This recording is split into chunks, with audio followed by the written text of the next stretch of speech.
Good afternoon and welcome everyone to this seminar, partnering between Alliance for Empowering Partnership and KUNO.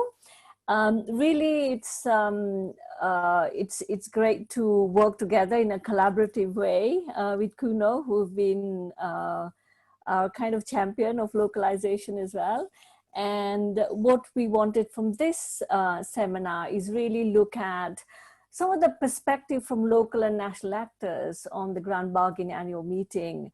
The meeting on the 25th of June happened between the Grand Bargain signatories. And in that remote meeting, there were one or two local voices, but not many local voices. So we wanted to provide this space for the local perspectives to come out. You know, what are the perspectives from local actors and what is the way forward as well. We want to try and explore, especially because there was a Grand Bargain missions in 2 or 3 countries. So we want to hear from them. What has been the progress? And then look at what is the way forward? What are some of the challenges still remaining? And then way forward. But first of all, we also want to make sure that we hear from a paper that we had produced from A4AP. It was called the Grand Bargain, really trying to put a perspective on what could be the future of the Grand Bargain, and that will be presented by Sudhanshu Singh as well. So that's kind of a brief on what we are going to do. We will have presenters each 5 minutes presenting their perspective, and then we were going to have questions and answers. And so please do put that in the chat box if you like. We've got 2 or 3 questions which have come already in advance, so we will be exploring those. But we're really looking forward to hearing your perspective, so please do chat actively. Peter will be keeping an eye on it, and Joanna as well. Could we just go around? Peter, do you want to introduce yourself please a bit?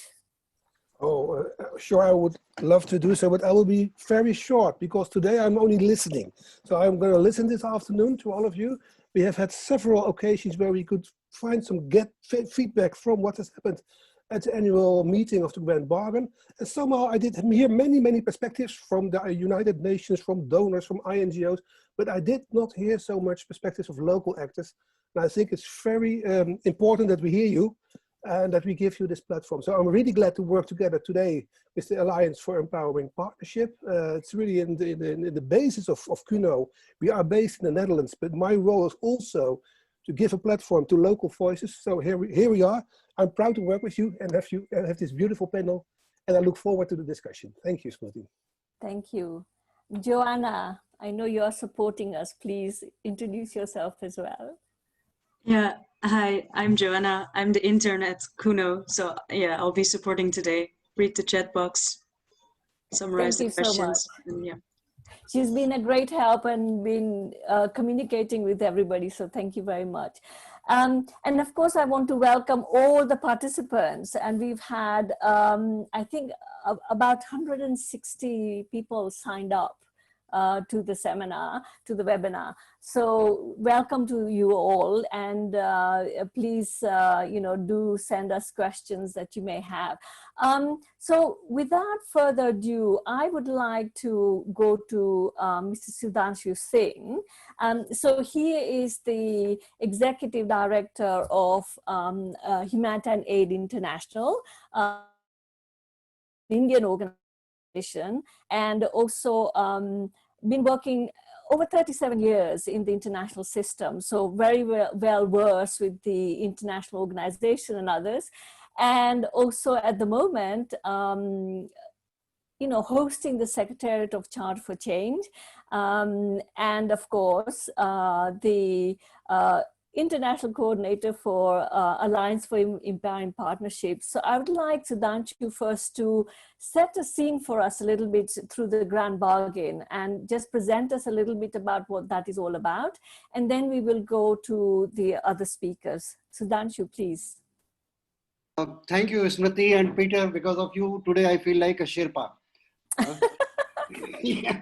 So you have given me a bit wider area to discuss. I thought I will start with the grander bargain, but you also asked me to give a brief background of Grand Bargain, and I'm happy to do that. So this Grand Bargain, this journey started, of course, journey got culminated in May 2016 in Istanbul, no, as many of us already know, and then Grand Bargain emerged, that time signed by 32 signatories, but now we have 62 signatories, including 24 member states, 12 UN agencies, 21 INGOs, 2 Red Cross societies, and near and Syria relief local representatives.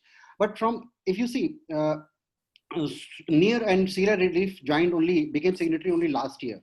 And before that, it was entirely northern dominated framework designed to empower southern actors and address the problems which largely southern global south has been facing. We see a few more areas of exclusion. Sorry, if you see Grand Bargain Facilitation Group, there is no representation of local actors. Work streams, if we see, we know work stream, of course, work stream 6 very actively engages us because of Gareth, very passionate about localization. Work stream 2 has representation 25 of local actors, but still there is a lot where more could have been done to include local actors. If you see annual meetings of Grand Bargain, we are not permitted even to sit, even to enter in the room. And that's really a prime example of exclusion, because global actors sit and talk about the problems and solutions on behalf of local actors. So this is what we have been challenging throughout. If we very quickly refer to the latest Grand Bargain annual report, you just have a look at the acknowledgement of Grand Bargain annual report, and you will find no reference of any local actor in that. And that means this this fourth annual report of Grand Bargain largely reflects the perspective of signatories, which are global actors, donors, UN agencies, INGOs, etc. It is primarily based on self-report and interviews with co-conveners. So that's one gray area, and that's why if you see throughout, you find that achievements, progresses have not been significant, and then this process is coming to an end in 2021. Now, if I very quickly come to this, we'll be talking more about Grand Bargain subsequently, but if I very quickly come to the Grander Bargain, this idea of the Grander Bargain first crossed our mind when we were participating in an event organized by IRIN News. Now it's called the New Humanitarian, around this humanitarian affairs segment in Geneva last year. And then it was announced that Grand Bargain, which was originally supposed to end in 2020, it was declared that it has been extended for 1 more year. Then I asked a question, why 1 year? Are we sure that we are going to achieve everything by 2021? So Ben Parker laughed and said, no, we'll start with a new framework afterwards. And then we started discussing and thought that it's so much of effort has been invested, money, passion, cost, invested in the process. And if this process also comes to an abrupt end, it's missing another opportunity. Despite whatever slow progress we have had so far. Then we came up with this idea of Grander Bargain. This is the paper, most of you must have read it. And what we have broadly discussed in this, that humanitarian architecture, if we analyze, most of the problems occur in, whether it's a natural disasters or conflict, occur in global south, but the frameworks are developed in global north. And then we compared it with other frameworks like Sustainable Development Goals. If you go to Sustainable Development Goals, it has been signed by 193 member states. So there is no north-south divide. in Sustainable Development Goals. Moreover, most of the SDGs have also been nationalized and localized at the country level. So the monitoring happens at that level. The same can be said about Sendai Framework for Disaster Risk Reduction, which has been adopted by 187 member states. So again, there is no north-south divide. The same is true to a great extent about the climate dialogues. Every year in COPs, we see representatives from Global South and Global North, and they discuss, meet, deliberate, and then eventually come up with the conclusion that, okay, we failed this year also. So now that's okay. But when it comes to humanitarian framework, it is always Northern dominated.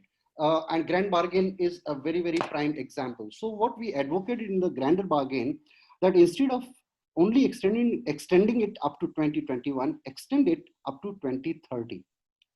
That will provide us a reasonable time frame to work on humanitarian goals, and then develop dedicated humanitarian goals by tweaking the 51 commitments of Grand Bargain. And these humanitarian goals should be aligned with SDGs, SFDRR, and climate goals. If you see the annual reports of SDGs and SFDRR, even the recent reports say that we are lagging behind in all objectives. And main reasons of this slow progress on SDGs and SFDRR are natural disasters and conflicts. And that's why we advocated, let's have dedicated humanitarian goals aligned with these, so that humanitarian goals help SDGs and SFDRR to achieve the goals sit under SDGs and SFDRR. What we also suggested that here we should not have north-south divide. Now many more new donors are emerging. But as of now, Grand Bargain is totally, if you see the member states, 24 OECD countries are signatories, only one is non-OECD and none from Global South. So we need to work on this north-south divide, and we should have a wider ownership across North and South.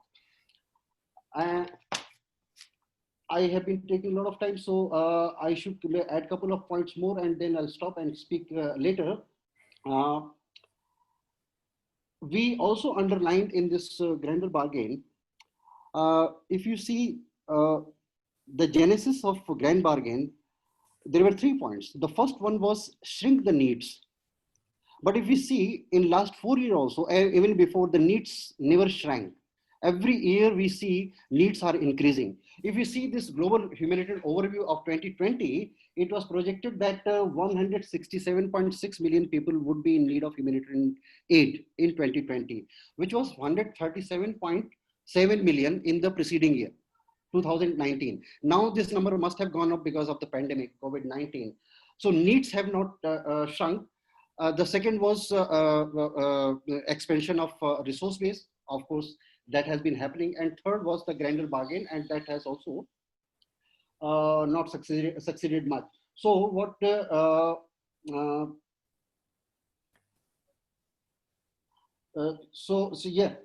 coming back to what we recommended as sustainable humanitarian goals aligned with SDGs, SFDRR, no north-south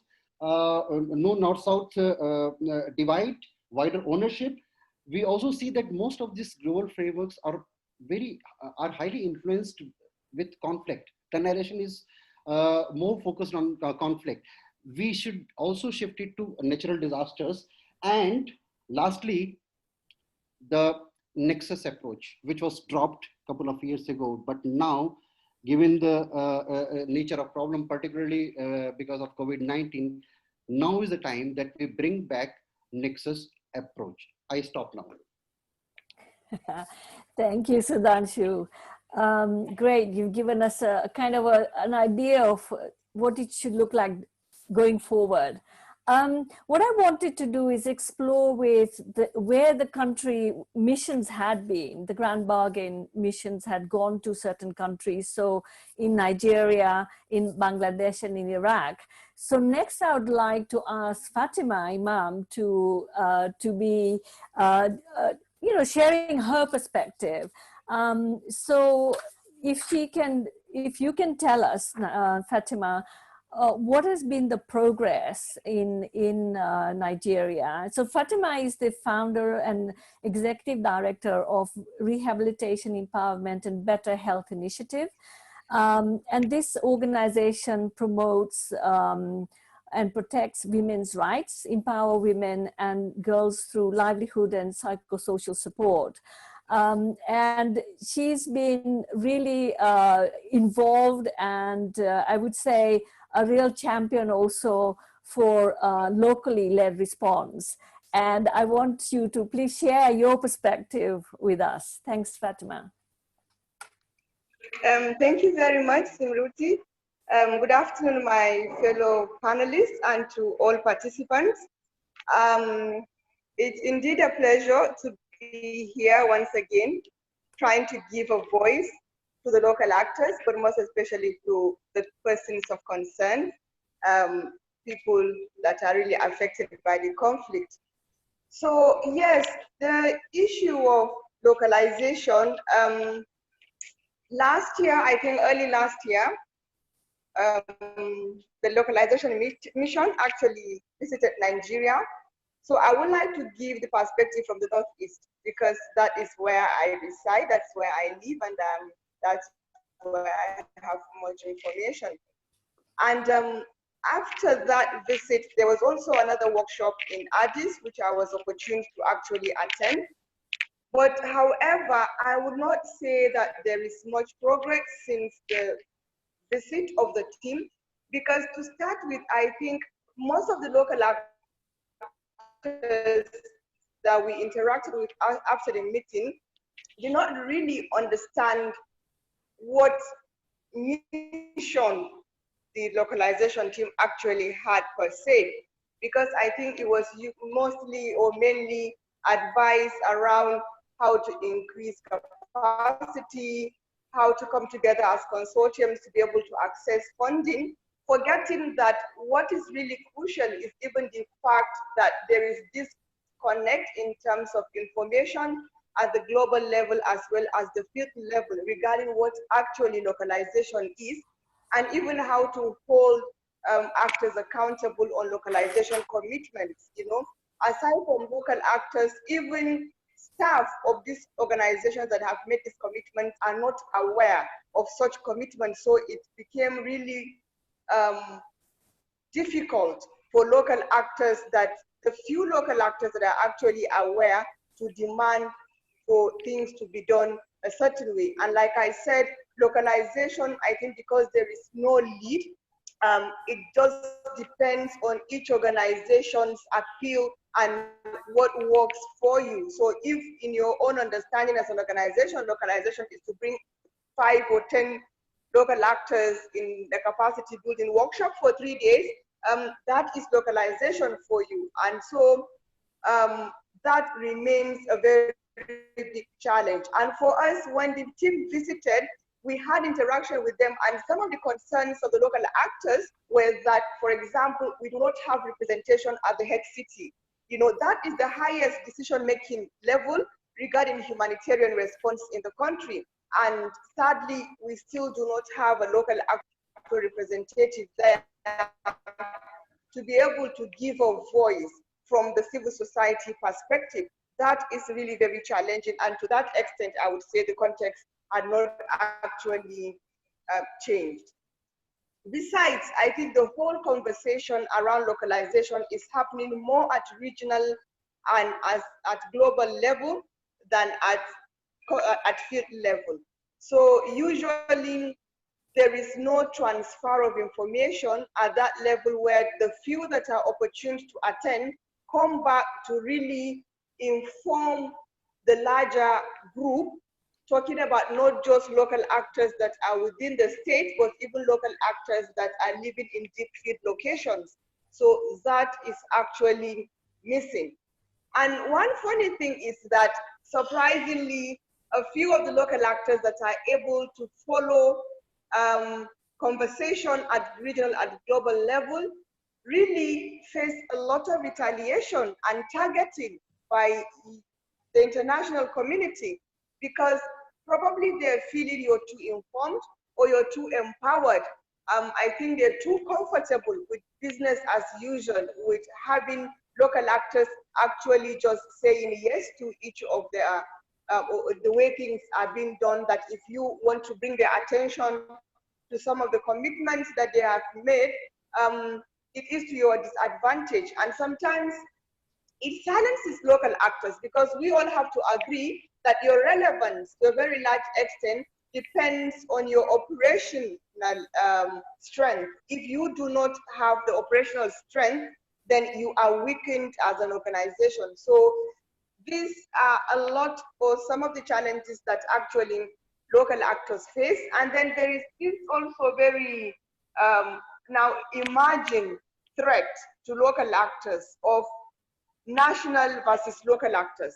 You know, looking at international organizations nationalizing, but also the issue of national actors who are in certain parts of the country actually coming into these locations that are facing this conflict to actually bring about, I don't know, I would not want to say confusion, but I would say rather a division, you know, because the whole essence of localization, if you ask me, is about understanding the context, the culture of the people, and also acceptability. So I think it's time we sit together, all actors, to really understand what localization is. When we say a local actor, what do we mean? Sometimes we're even lumped together with government, you know, to say these are local actors. And sometimes when it suits the NGOs, sometimes you see them calling themselves national actors. So that confusion needs to be looked into and cleared. I don't know if I've exhausted my 5 minutes, but I think I've painted a picture of where we are regarding localization generally in the Northeast. So thank you very much. Thank you very much, Fatima. That's yeah, that gives us a kind of some of the, and I will explore some other issues through my questions as well. So thank you so much for that. So I would now like to go to Maruf, please. So Maruf Barakat is a joint director of COAST, really leading the research and social media action by COAST Trust. He's been working for COAST for 18 years, really working on advocating for change, looking at the coastal poor, including refugee response, and lately been leading the advocacy on locally led response. And so I would like you to share what has been happening in Bangladesh, because there was a mission in Bangladesh, and we know that there's been a lot of advocacy and action by COAST and actually a group of organizations. So please give us some background on what's happening there. Thanks. Thank you very much, Shruti. It's a great pleasure to join and being able to speak on a forum like this. And I can see that there is a lot of participants and attendees from across the world are listening to us. So it's really a great pleasure to speak about it. So you know that the Grand Bargain Mission has visited Bangladesh in September 2018. And they have published a report after based on their visit, and they have talked with the local actors and also the donors and the other humanitarian agencies, including UN government agencies and also the local government people, particularly about the Rohingya response in Cox's Bazar. You know that there are more than 1 million refugees right now having accommodation in Bangladesh. So from the beginning, what we have been trying to say is like, you know, that when actually Rohingya people came to Bangladesh on August 2017, in fact, that was not the first time that the Rohingya people came to Bangladesh. They, I mean, it started, so far I remember it, since 78, sorry. Then they came in 1992. Then again, they were sent to Bangladesh on 2006 to 2012, and lastly 2016 and 2017. So every time they go back, they are sent back to Bangladesh and etc. So what happened this time in August 2017? What we have seen is it is actually the local people, the community people in Cox's Bazar, particularly in Ukiah and Teknaf, who actually extended food, shelter to the refugees who crossed the borders, who swam across the Naf River. You know, that we have seen many photographs that the children were floating away dead through the Naf River to the Bay of Bengal. So it is actually the local people, local community people who offered them food, and it was the rainy season. The refugees when they were coming to Bangladesh. You all know this story, but why I'm saying this is actually to say that it was if we talk about the local actors, we must not forget the community people who actually shared the warmth, shared the food, shared the shelter with the refugees when they crossed the river. And it was like 3 to 4 months it took for the donors, for the humanitarian agencies to respond, to come over Cox's Bazar and to address the issue. But what happened during these 2-3 months? It is actually absolutely the community people. There were small, small organizations, even like clubs of young people who went there, who tried their best to offer some of the food and other stuff to the refugees. This is actually the humanitarian. This is actually how people respond to a crisis and cooperate with other human beings. This is actually what happened.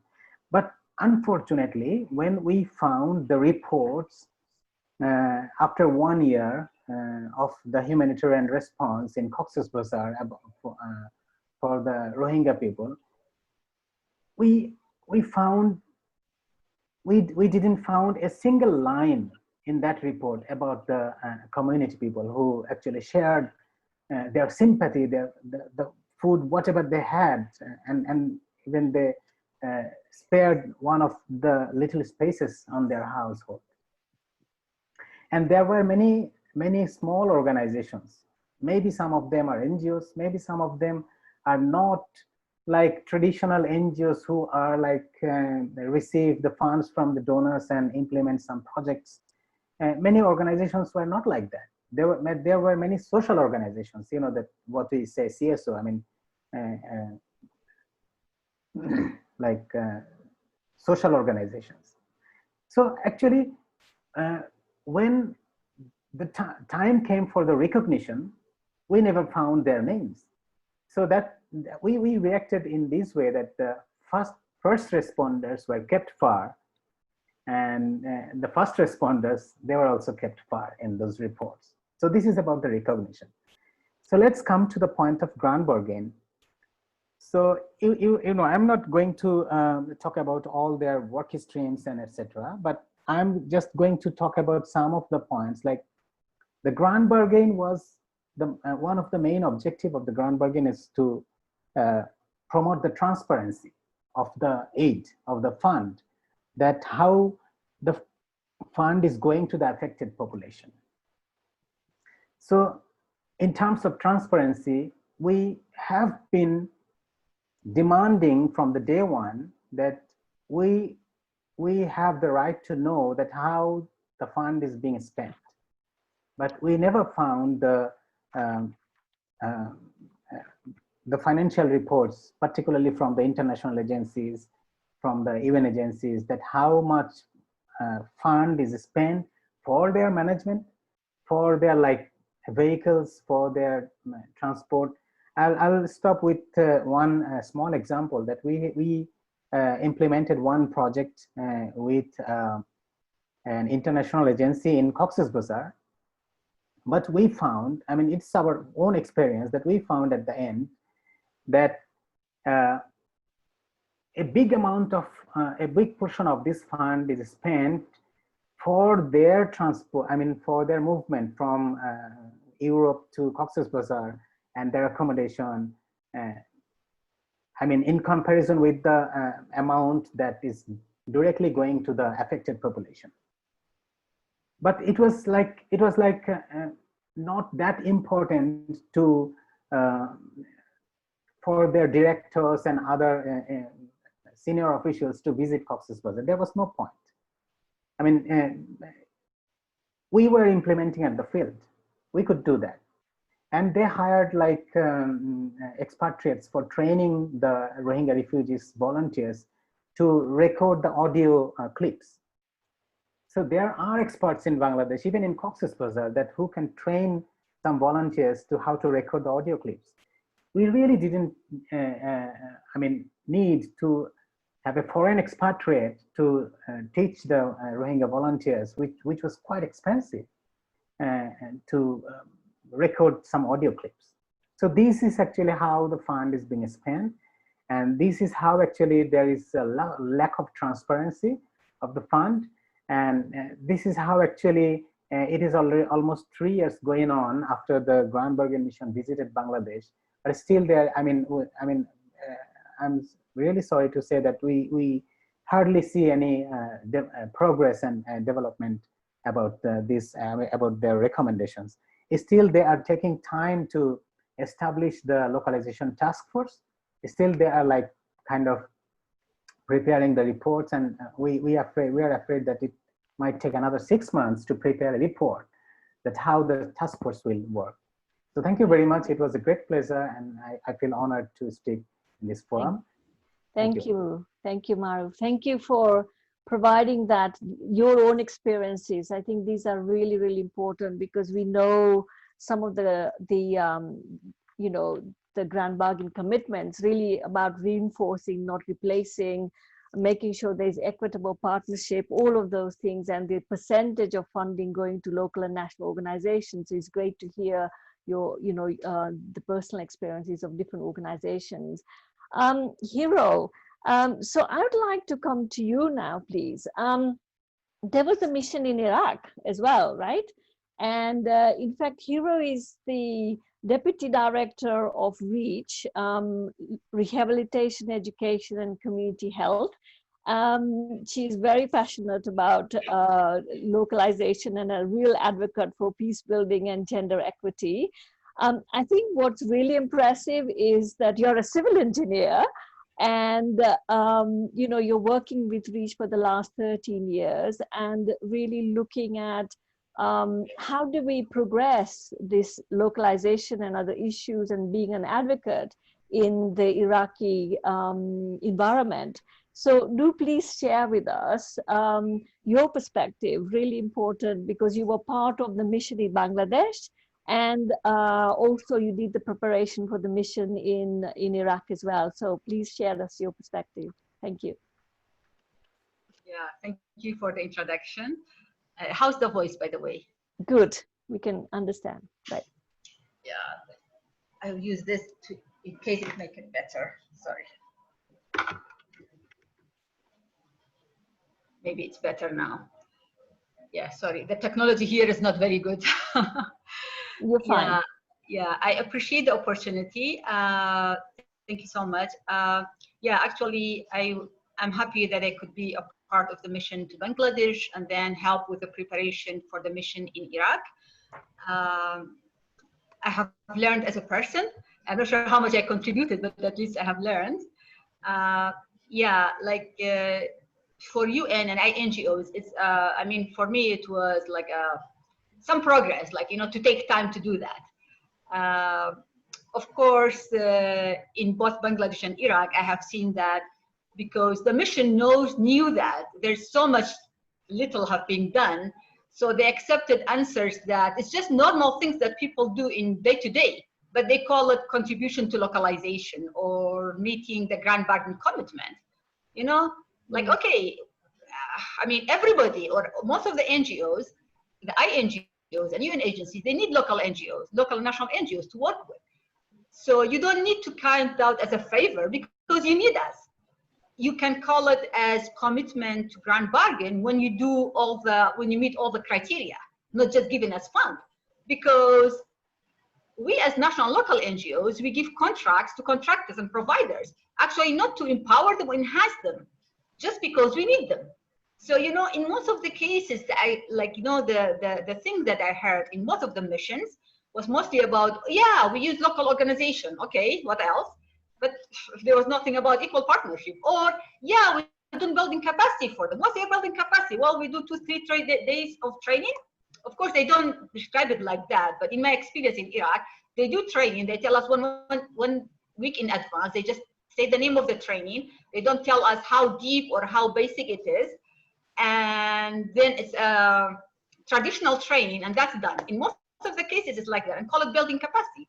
Well, actually, for me, first, like, it's a little bit, I mean, disrespectful to say building capacity. Well, we are not starting from scratch. We have some capacity. Share it, strengthen capacity, or at least sharing capacity, you know, something. Just make it, don't make us feel that we are nothing. And then you do that because you write it in your great proposals and you spend some money on it to look good. So I don't mean all of them, but most of them, they just do it to help us. They do it to look good on the proposal. So that was most of the things, just normal thing. And to be honest, I didn't have the opportunity to ask all, but the ones that I asked, like the one that I know in Iraq and then in Bangladesh, I checked with a few. Whatever they signed, what's called Grand Bargain Commitment, stay in the headquarters. It's there, but they don't talk about it with their country offices. Sometimes they never talk about it until that time. If they talk about it, they send one email, that's it. And then when they send the email, if they mention it maybe once a year, I mean, for the one they are good, they just say, hey, do you know there's something like that? But a real practice on that, they need to send the email and then send the team to explain it, and then have some criteria to measure how much they commit to that, you know? Like, so what's like, you sign to the headquarters and then people don't know about it? Do you know one person, it's a real joke. I don't say the name of the INGO, but I tell you the joke. Somebody came back, he was in, I don't know, R&R on vacation for 1 month. And when he came back, I wanted to start negotiation about something or asking for something. So I started, oh, I'm happy you signed that. So, and then I wanted to ask my, my request. And he said, who signed it? I was not in the country. Wow. Even he has never heard the term. I mean, I don't feel like, I mean, I don't criticize him, but I feel bad for that INGO who signed it, and then never sent even an email to this poor country director. He said, who signed it? I was not here. So when later I told him, he knew nothing about it. So, I mean, first thing, they need to educate themselves. So sorry, I went to detail, but the first thing for Grand Bargain, it was, for me, the benefit of it was reminding the signatories that there's something called Grand Bargain. They need to talk about it. They need to speak about it. They need to educate themselves and learn what is it first. Because if they don't know what is it, how they practice it. So that was, for me, that was the benefit. And then they felt embarrassed and they tried to do some homework in advance. For example, in Iraq, for their bad luck, I'm representing my organization in the HCT, Humanitarian Country Team, which is the highest decision-making level for UN and donors that NGOs are allowed to be a part of. That's my definition for HCT. NGOs are allowed to be part of. So a few months before the mission, before November, I spoke in one of the HCT meetings and I said, you know what, there's a mission coming, and then I think in Iraq, like, I don't see that we have done that much about it. So you say we, just to make it like we, not you. So I think we need to prepare for it. I just want them to make them feel embarrassed and to do something, you know, use some tricks to help them at least read about it. Then the humanitarian coordinator said, yes, we need to do something. Even she hasn't heard, I don't mean she hasn't heard the term, but she didn't know even there's a mission was coming. After that, they tried to do something. I mean, little things like in the cluster to talk about localization and Grand Bargain, at least to learn how to pronounce the words. You know, that's progress. Wow.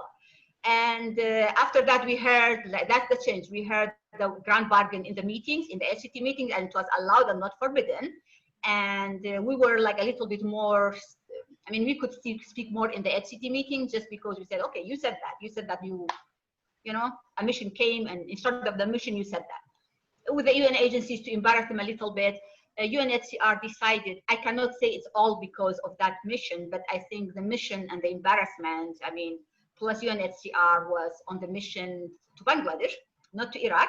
UNHCR in Iraq decided to give us, I'm not sure about 4 or 5% of the, it's called ICR or overhead. Before that, they never gave it to local organization. So, I mean, maybe that was an element, but not completely. And in general, they still need to learn about it. So what about like working on it? Sorry, I spoke a lot. No, thank you so much, Hiro, for sharing your perspective, and really important because impressions from your visit to Bangladesh and Iraq, it gives a really strong message about, you know, how far we need to go still. Obviously some progress because as you mentioned, you got some overheads after that. But a long way to go. And I'll come back to some of these things a bit later. So thank you for that. So we would like to now go to welcome Mr. Gumsha, and we'd like to go to you now. So Mr. Gumsha is the executive director of Mehta Foundation in Myanmar. And they are NGO who are really assisting communities in Myanmar, in different parts of Myanmar in conflict, and also in the humanitarian response, and really actively engaged in humanitarian responses in the different parts in the humanitarian country team, and a secretary for joint strategy team as well. And I think we want to hear from you because as you heard from the others, they have all had this grand bargain mission in their country. And I'm curious to hear from you. What is the status of grand bargain and localization in Myanmar? Because I know there's been a lot of conversation and some ad hoc projects there as well. So very welcome, and please share your perspectives. And you're on mute. Great, thank you.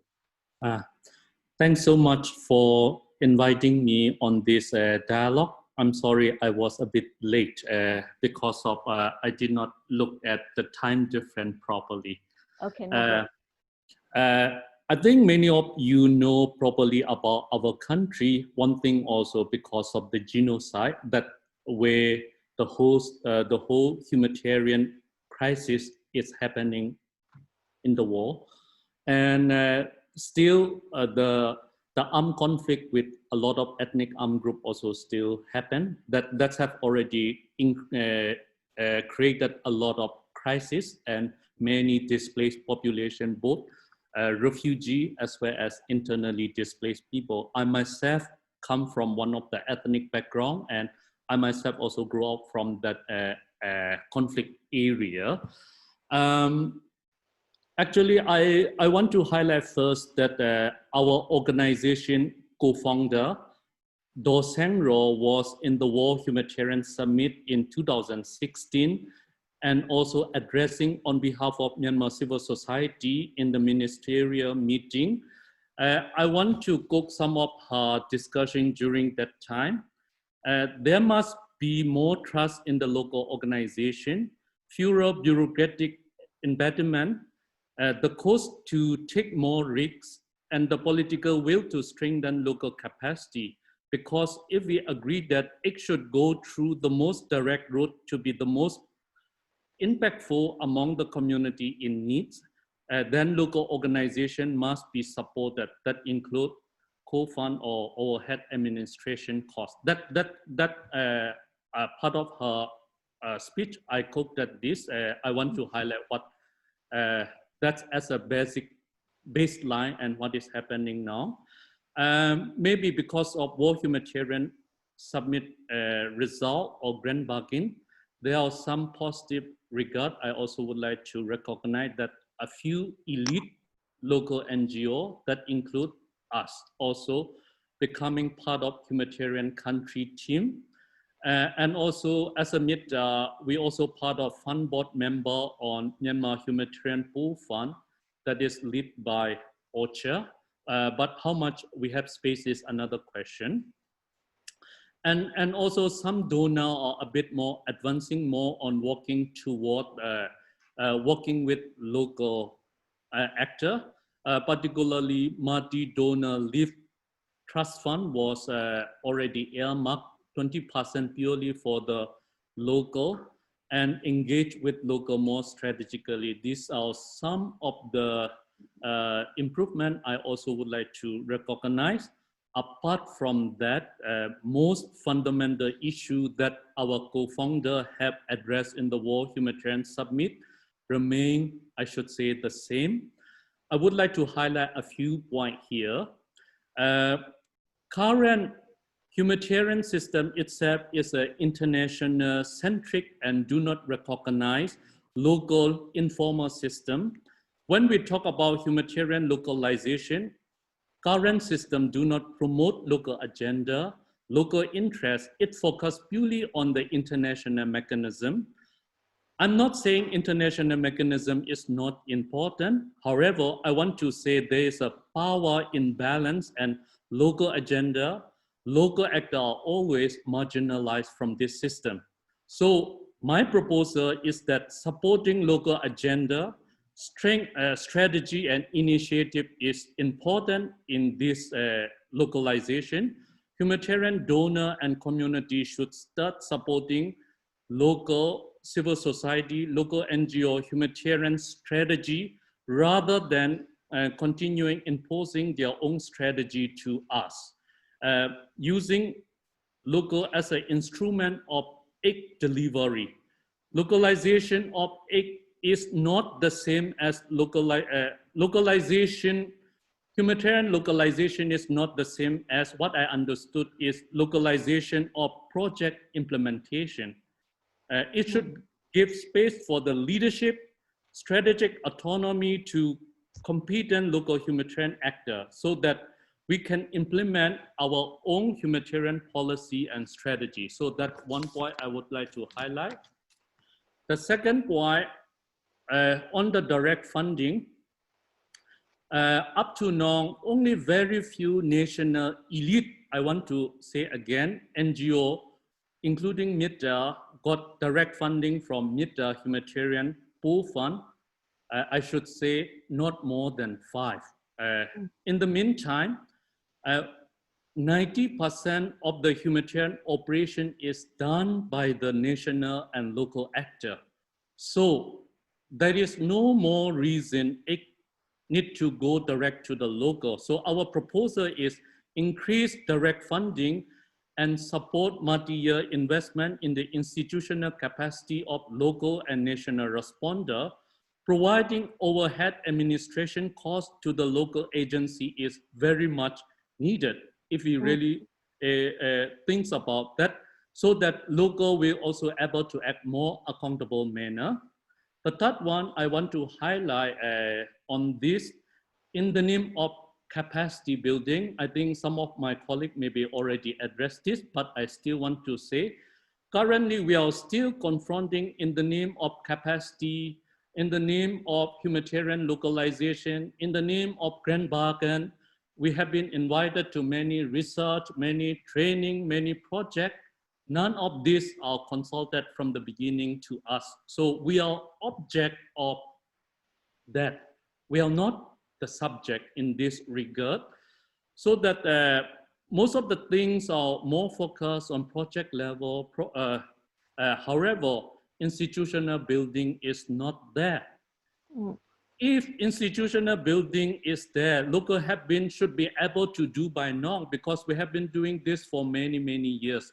At least I can say more than 5 to 10 years. So that in my view, structural, institutional, and long-term investment to the support of local and national humanitarian agency is very crucial if we truly want to carry out humanitarian localization. In this regard, the support, commitment, and engagement with the Humanitarian Studies Center under the lead and manage of local leader actor with the support of international community is answer to ensure the strategic capacity building. This should lead and done by the local. A joint strategy team example is one of the good example that local have been leading the humanitarian response in Kachin and Northern Shan. because we are building our own capacity based on our need. In sum up, what I see is the status quo remain the same. That's becoming the key challenge, and our encountering power imbalance is the reality. This means moving from current model where international agency lead and hold the decision-making power to the humanitarian system, which should be provide more space for local actors to lead and able to make decision together, mutually agree.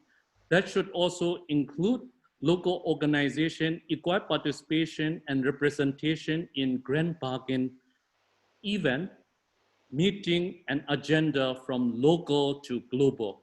Without that, we may not be able to achieve this grand bargain. Thank you. Great, thank you. Thank you so much. That's great coming from your perspective. And I've heard this over and over again from many, many countries, really talking about, you know, the implementation is done by local and national organizations in a majority of the cases, yet they don't get the recognition. So one of the questions I wanted to put to you really is, and I hear this a lot, it's about trust, right? And risk. We've heard a lot about trust and risk. So my question to you as a panel would be, how do we make sure we build that trust? Because it's also on us to make sure that we are able to do that, right? So I wanted to put that question back to everybody here on the panel. How do you build trust to make sure that, that there's a shift, right? In making sure that we are also accountable. So how can we do that? Can I go first then to Hero, and then I will ask the others. Please, Hero. Sure, thank you. Yeah, I think for the trust, it's first like to work on ourselves as national and local NGOs, to work better, like to meet the standard as much as possible, and to be transparent, to work on the, like, okay, we cannot meet all the international standards because of, again, it goes back, it's like chicken and egg. It goes back to the, like, you know, the overhead that we get, the budget that we get, and the flexibility. But as much as possible to work on to meet like a number of the international standards. Of course, to do that, we need to work extra hours, by the way, because with the number of staff and the salary that we get, we cannot meet everything, like do everything. But to do that, to believe in localization ourselves. If we don't believe in it, we don't fight for it. And then we don't work on that trust, because the relationship is not only getting funded, it's like to have this trust and then this transparency from both sides, and to reach a level that we don't need to be watched as a little kid, you know, or as a thief, sorry to say that, but some of them, not all of them, but some of them see us as a thief or somebody we are stealing something, you know, they are monitoring in that way. So to work on ourselves first, and then work on them by sometimes raising awareness. It looks strange when I say that, but trust me, some of them need to raise their awareness about localization, and to lead by examples. Of course, we need to do a harder job, just like women and men. If we work in the same place, the women need to work harder in most of the societies just to get the same recognition of a man. So I'm sorry, it looks like the same here. So we need to work harder than an INGO to get the same recognition or the same credit. So we need to build that, to work on that, and remind them, and not to be afraid of them. They are not God. You know, they're just people like us. Okay, there's a problem of retaliation. I understand, and I have tasted it. I mean, I have experienced that. But, you know, let them do what they do. I mean, I always say, if the price of getting funds is slavery, let's not get it. It doesn't worth it, you know. I'm willing as an individual or as a number of colleagues inside my organization to give extra hours to work in holidays and to, you know, to get a salary that's less than we deserve compared with others, just to serve communities and feel that we have to be proud of doing something different. But if the price, if I need to be a slave to be able to serve the communities, no, I cannot do that. I have had enough of slavery under Saddam, under all these oppressive regime. I don't need an extra oppression from the NGOs and UN agencies. So, I mean, we need to fight, we need to have this kind of good communication, not to hide things from them. Let them do what they do. That's our understanding. Thank you. Sorry, I get passionate. We like your passion. Thank you, Hero. Thank you. But you brought up a really good issue, and I want to pick that up and give that question to somebody on the panel. This thing about the salary scale, right? That's such a huge difference between international and national. And what that creates in terms of the inequity, and I think Mr. Gupta talked about the power imbalance, right? So Fatima, let's hear from you. What do you think about this question that Hero just brought up about the inequity, salaries and others? How does that kind of, how does that play out? Before I answer that, if I may just add a little to what Hero had just said about building trust, and I think without repeating her point, I quite agree with her that for you to see a change outside, you have to start from within. However, I think also that as local actors, we should strive to change that narrative, because I think this is a narrative that is propagated because it suits them. If you look at what is risk and all the issues around trust, it borders to the question that you just asked me about salaries and about capacity of staff to do that. So usually, it's not that the local actors are doing things wrong, but I think they do not have the funding to actually hire the best to be able to do the job. Because most of these systems, policies, and procedures are actually foreign to them. So some of them, even the language is actually foreign. English is not their native language. They have to report in that language and they have to transact in that language. So sometimes the issue is around trying to convince someone on issues that were actually imposed upon you. So that now comes to the issue of salary and the disparity in salary between local actors and international actors. The salary of an international staff can be split 3 or 4 times to pay a local actor.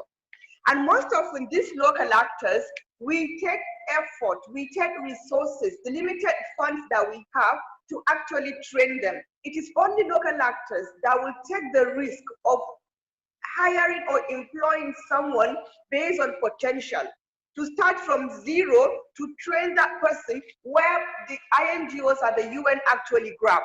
I would want to be actually proven wrong if there's any organization, international, that would want to hire a staff that has no experience or no capacity at all.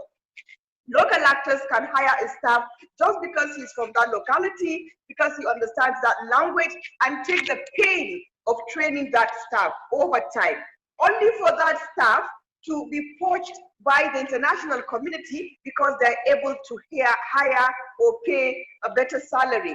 And that is why every time, for me, I always say capacity equals funding. Because if you have the funds, you can be able to hire and maintain and retain the best of the staff that will do the work for you. So I think the conversation is now that consideration by the international community should be around trying to lower salary. So it does not look that attractive to local actors that they will prefer to stay where they are. In all honesty and in all fairness, all of us want to grow. It's about self-growth, it's about self-development. However, it should not be at the detriment of local organizations, especially because we are not giving them a level playing ground, a fair playing ground. So if international community are not willing to pay organizations any kind of compensation for poaching their staff, then I think the recommendation now should be, why don't you lower staff salary to a level where local actors can be able to also afford to hire the best, to be able to retain them, and as well to maintain them. I think that is very important, because that will to a very large extent also cover the gap that exists, that power inequality that exists between the international and the local actors. Yes. Thank you, Fatima. That's great. really, going to the heart of the question. Um, I I wanted to actually bring in somebody who knows very well some of these issues, and would like to contribute. And I wanted to bring in Juliet Donna to also contribute. So she is from Uganda, and she works for CEFORD, CEFORD, and they have been doing a lot of work locally. And I wanted her to make a contribution and also pose a question. Juliet, please, welcome. Thank you. I'm Juliet from Uganda. I work with Community Empowerment for Rural Development, a local organization responding to refugees, but also doing development works. I would like to give you the Ugandan humanitarian context. Majorly, we are responding to, hello, are you getting me? Yes. Okay. Yeah, we can hear you. Yeah, Uganda is hosting a big number of refugees, and Uganda has an open door policy to refugees. And in Uganda, we have embraced the comprehensive refugee response framework, where the refugee response has been interpreted into National Development Plan 3. Refugee planning has been integrated into different sectors like health, education, water, sanitation and hygiene, livelihood and employment. However, when we're talking about localization, you realize that it is still the traditional INGOs that are doing most of the implementation, because they are the ones receiving funds from the donors and from UN agencies. The local organizations are not getting funds from donors for refugee response. Only a few have received funds. Most of them are getting subcontracted by the INGOs. I'm getting a lot of background noise, Juliet. Is there somebody in the background? Because we can hear background noise. Can you speak a bit closer? Yeah, thanks. Okay. What I'm saying is that in our context, you realize that local organizations do not have access to direct funding to refugees, even when the refugee planning has been integrated into National Development Plan, where the citizens are going to start funding refugee response. You realize that it is UN traditional implementing partners who are benefiting from direct funding. The local organizations still have very limited opportunity to access direct funding. I must say that in Uganda, we have taken strides as local actors who have endorsed the Charter for Change. We have a Charter for Change working group that is taking strides to hold the signatories accountable. We have reached out to the humanitarian country team, where we have no representation as local organizations. We have written to the resident country coordinator, but we have not received any response. We have written to the INGOs, we have not received any response. That means that the conversation on localization agenda is taking place at global level, where the local organizations are not represented. Our voices are not taken, and you find that it is very difficult at country level to have a conversation with the country team. The fact that even at the humanitarian country team, we are not represented as local actors means that there's very limited space for us to engage with. Even where we have taken strides to engage with them, they are not responding to us. So what are we going to do? We are calling upon those engaged at global level to engage more with the headquarters offices, so that this transcends down to the country offices, where and then at our country level, we are able to have meaningful engagement with the signatories and with UN agencies. You realize that COVID-19 has given us a very good opportunity to measure the implementation of grant bargain, where you see that a lot of funds has been allocated for response, but how much has gone to the local actors? Of the 100%, 70% has gone to UN agencies. And how do we know the timely response by UN agencies? That UN agencies instead give money to the traditional implementing partners, and that is the INGOs. Local actors have received merely 0.07% from the COVID-19 response. So what are we talking about when we are talking of grant bargain implementation? In the last 4 years, I must say, in Ugandan context, it has been a very slow process. We have had a few opportunities for local actors where we have access to funds in consortia, and this is where we have even very limited voice in discussions because it is INGOs. You find a consortium of 4 members, but 1 local actor. That means that the voice of the local actor is still very low, even when it comes to discussions. Decisions and discussions are done by INGOs with donors. Our voices are very limited. Decisions are made for us, and we have nothing that we can change about this. We only need to do more advocacy at country level, but we need more representation at global level to strengthen our voices. Thank you, Juliet. Great.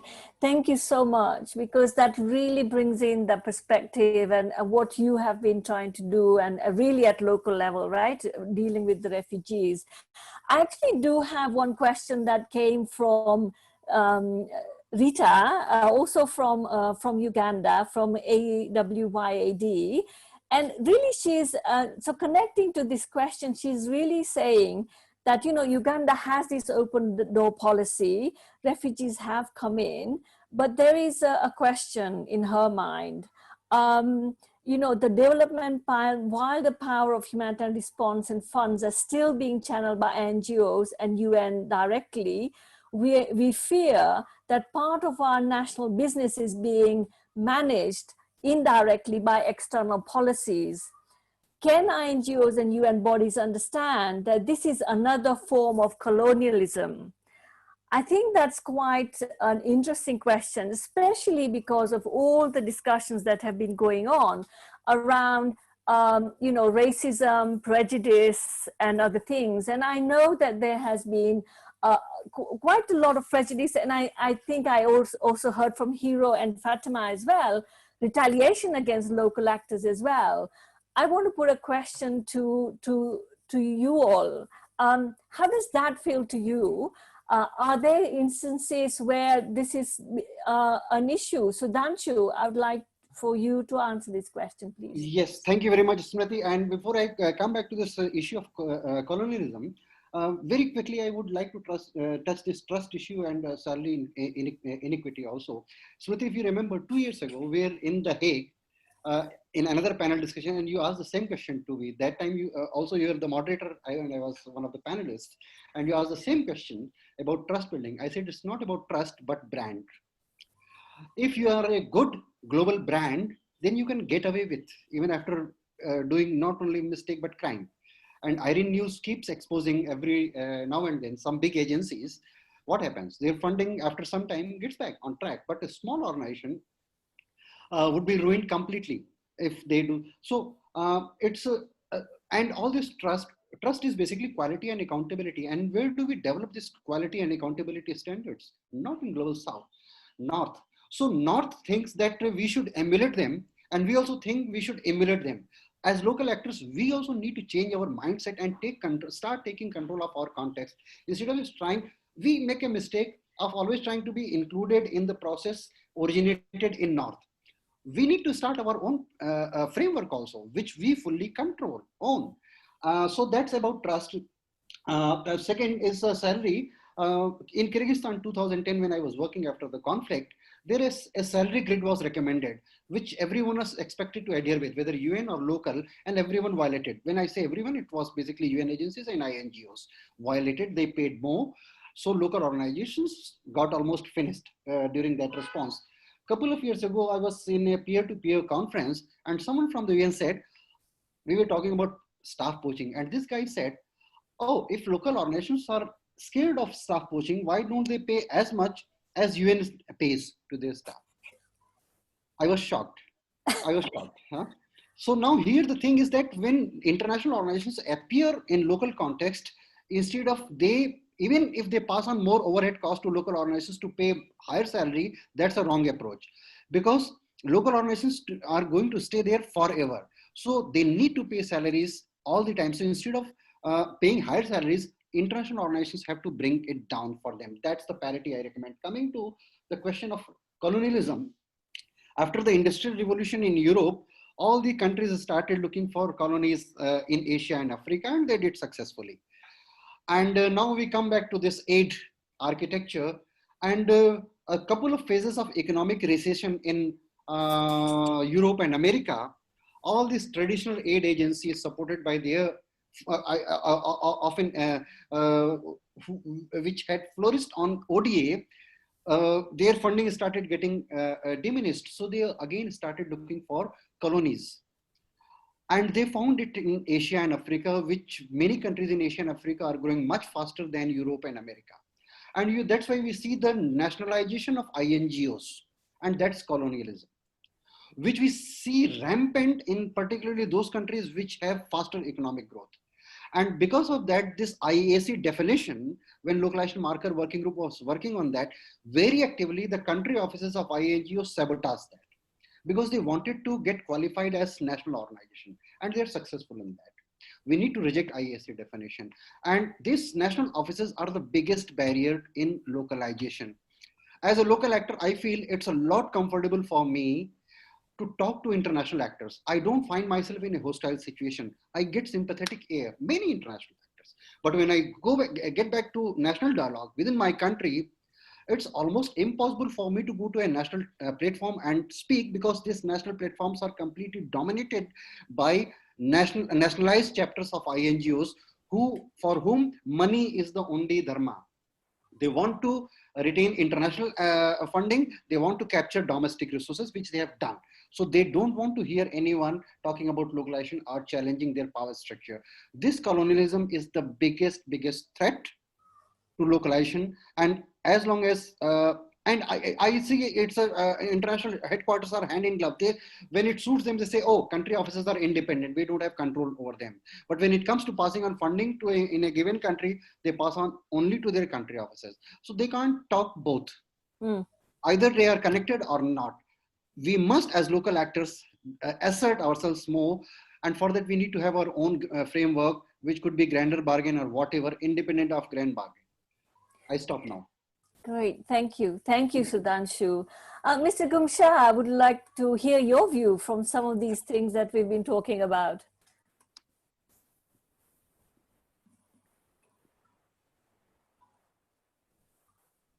Maybe I want to share on the trust issue. When we look at our organization, we are not against with all the international organization or UN body or this architecture, but what we are seeing is we need to fulfill our original mandate and our original mission. If we truly working for the people, and then that's the bottom line, how could we work together? When you start working on the ground, we are confronting a lot of risks that is not really much associated with all the contract and other things. On the reality, as a local, we need to take a lot of risks. Normally, for the international, they may not dare to take. So I think when we talk about the trust, we also need to share the risks among us, and also dare to take some of this risk together. One of the example is some of the international organization work with us, with Mehta, during Cyclone Nagis time in 2008, where we learn from each other. That's how we are growing together. And today, with that experience, we are able to share and work with other local. So we really much appreciate about accompanying with us, work with us, but not step on us. So that kind of trust had much more benefited to both. So we still can learn, we still can work together on that parameter. So the thing is, for the local, day to day, we are confronting a lot of risks. That risks also need to be shared, not only from the contract perspective, but from the real situation perspective that many of us are confronting. So without taking risks, we cannot talk about the trust. Thank you. Thank you, Junsa. That's great. I wanted to bring Peter in because I know that he's dying to ask a question. And I think it's very appropriate this time. Peter, please. Thank you, Smoothie. Yeah, it's been a beautiful discussion, and very, very rich, and many things are passing by. And I think there are several levels I recognize. Much is about working in the field, implementing power. It's about visibility, capacity building. It's about management costs and all that kind of things, which is very important and tells a lot about the power and the balance of power, I think. But what I found fascinating is the other discussion about decision-making power. And it's not only about the decision-making power on the joint response or on the humanitarian action in the field, but it's also, and I think Sudhanshu started with that question, it's also about how do we construct the humanitarian community together? How has it been constructed, and are we maybe in a position to make change? And I think this last year of this first round of the Grand Bargain is this discussion is being started. And it's already being started by the donors, by the UN NGOs, by the International NGOs. And I hear, now today again, I think 60, 70, there must be 1,000 local organizations that are daily struggling to be heard, to be visible, but they are not at the table. So my big question is, can you arrange somehow together a way to maneuver yourself at these decision-making platforms? And then you say, Smoothie, it is about trust. Really true, I fully agree. But then it's also about volume. Can you come together and create your own platforms and coalitions and networks and fight yourself away to the table where they are now discussing the future of humanitarian action? So that is my question. Do you have any good thoughts on this? And then I keep my mouth shut again. Thank you, Smoothie. Thank you so much for posing that question, because that's kind of has been on top of my mind, is how do you go forward, right? It's all right complaining about things, but the solutions orientation is very, very important. I'm going to go from Fatima first, then Hero. But please, if you can keep it precise so that we can all have a chance, because we have like 10 minutes left to wind up. Fatima, please. All right. So, yes, I think if we're going to look at localization and how to achieve localization, probably then the recommendation would be like to look at something that, like a roadmap for us to actually have ways to hold them accountable to this commitment. So, and in the design of that roadmap, all actors need to be present. And I'm talking specifically of local actors, where we have to respect and accommodate their own diversity and to ensure that their voices are heard. And then together, we now develop that roadmap, but also to have a timeline as well, so that that will also guide us collectively as a group, and then we come together to achieve it. For me, that is my recommendation. Great, thank you, Fatima. Hero, please.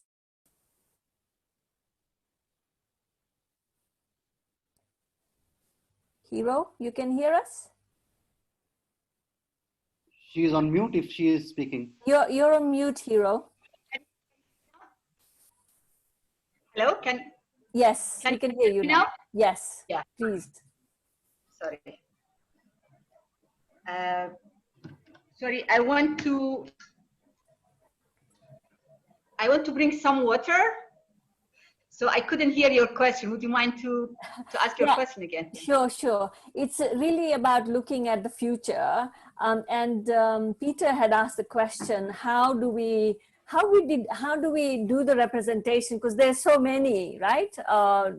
Different countries, so many actors, local actors. So how will we do the representation at the global level to raise our voices? Yeah, well, I think it's important for us as local and national NGOs to attend the event as much as possible. Like any event, like if it's in person or online, like virtual, to attend the events, the meetings, the conferences, the whatever, and then continue with advocacy and not to be embarrassed to ask for help, like to ask for help even in advocacy. I mean, I always say that, like in our simple language, I mean, one of the problems that we have, I mean, I'm from Iraq. We speak in a simple language, even in our own language. And we don't have this fancy or political language. And then the way that I speak, it's okay if I have time, but in writing, it's really boring for people who are, I mean, Westerns. So, I mean, in cases, not always, but it's okay to ask for help. I mean, I think from the one who knows that language. I don't mean the English, but the style of communication. Like to ask for help and then be able to word it the way that they get it.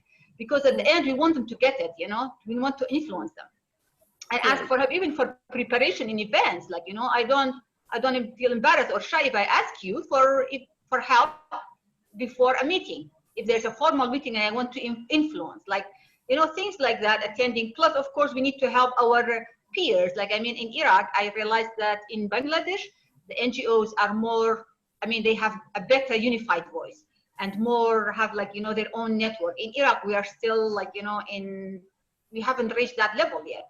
So, I mean, in countries like Iraq, all over the world, but in Iraq, we need more to help each other as local national NGOs to support each other and educate each other about the localization, and then to have a kind of voice and weight in the humanitarian sector, because now we are, like, you know, our voice is very little. Okay. If we are united, we have a better voice. I mean, we can influence. Great, thank you. That's the simple Iraqi way. Very good, thank you. Mr. Gumsha, please. For me, we are quite diverse. Diversity itself need to recognize. I think humanitarian architecture look at two simplified version. As I have mentioned, we are quite diverse. Recognition of this diversity is quite important. And at the same time, the grant bargaining, for the time being, what I understood is only purely for the signatory. Yeah, if you really believe on the humanitarian localization, they also a space must be created, equal participation and representation. Of course, we are quite diverse. We also need to explore the way of representation. That's how as a local we should do together. I think one of the good example is this evening. Dialogue itself is quite powerful. I think we need to do more South to South exchange globally, and then we also need to share our perspective alternatively as until they really see to us. So we really need to continue this work. Thank you. Great, thank you, Gumsha. Maruf, please. Thank you. I have three direct propositions for on the question that how we could establish the accountability and others and the localization.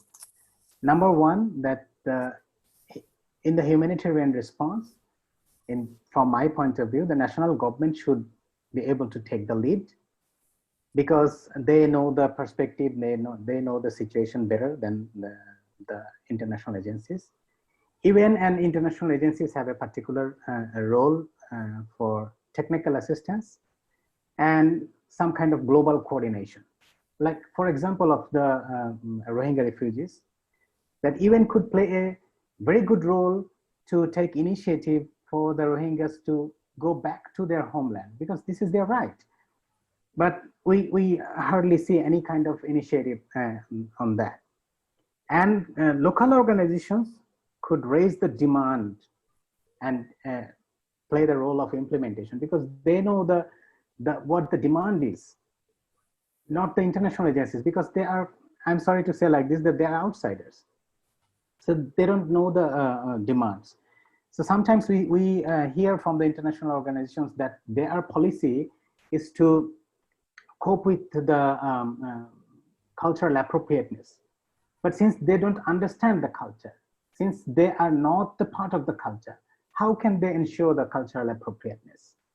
So, lastly, I want to say that for the trust building issue, that we declared, the local organizations in Bangladesh declared our way of being accountable to the affected population first, then to the government, then to the donors.